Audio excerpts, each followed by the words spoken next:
Kano ke katale ka Nyabyeya nga kaazimbibwa mu mwaka gwa 2012 mu gombolola y'e Budongo e Masindi. Akatale kano kaazimbibwa n'ekigendererwa ky'okusengula abasuubuzi abali bakolera mu ttawuni bakuŋŋaanyizibwe wamu. Mu kiseera kino kano kaafuuka zzannyiro ly'abaana. Kamezeemu omuddo ng'oyinza okugamba ttale lya nte. Munda mu katale kano ebisaaniiko byajjulamu dda. Kaabuyonjo yazimbibwa yonna emezeemu omuddo okutandikira ddala mu kakuba akagendayo. Abasuubuzi bagamba ekyabalemesa okugenda mu katale kano kaazimbibwa wala n'ekkubo. No power to buy the same things, bro.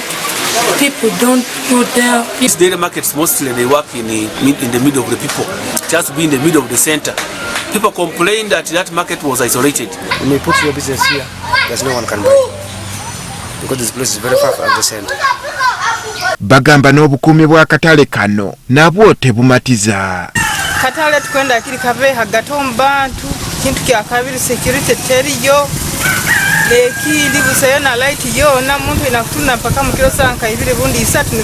Abakulembeze bagamba bagezezzaako okusindiikiriza abasuubuzi okugenda mu katale kano naye ne beerema. We have tried our level best. Even sometime recently we had a meeting with them, wanted to push them back, but all the women refused. Because when they tried to force people to go in that market, people decided to start selling their things at home, and they had the customers enough. Then the government ended up losing revenue. Ekisinga okubennyamiza kwe kuba nti ssente y'omuwi w'omusolo eyatokomokera mu kukazimba yali mpitirivu. It is absurd that taxpayers' money was inserted and a project undertaken without the people's will, which is almost approaching 50 million Uganda shillings lying there, both on the latrine and the shed itself. Bano baliko amagezi ge bawadde. Maybe for a new market or can replan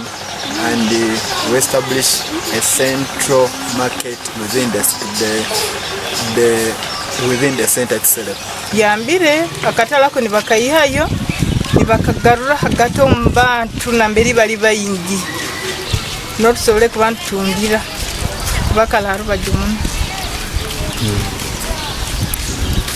The effort as a government we are putting in is to see that plots are sold down there, because people are willing now to sell plots. The moment those people sell plots down there and houses are constructed, shops will move down there and that market will work. Akatale akoogerwako kawemmente ensimbi eziri eyo mu bukadde 45 obwa Uganda nga mu kiseera kino ziringa ezatokomokere obusa.